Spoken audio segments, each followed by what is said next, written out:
Hi, this is Liz with Traveling Left and Right with Liz and Rob, and today we are going to be going around Venice, and we're going to see some of the streets and some of the main tourist attractions.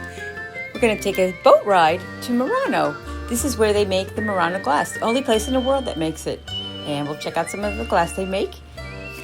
And then after we leave there, we're going to get on the boat again, and we're going to go to Murano, which is another little island off of the coast of Venice. There are so many little shops and places to go and visit on this cute little island. Then we're going to go over to Venice again, and we're going to spend the last evening there. And then the next morning, we're going to be picked up by our water taxi right in front of our hotel that takes us straight to the airport.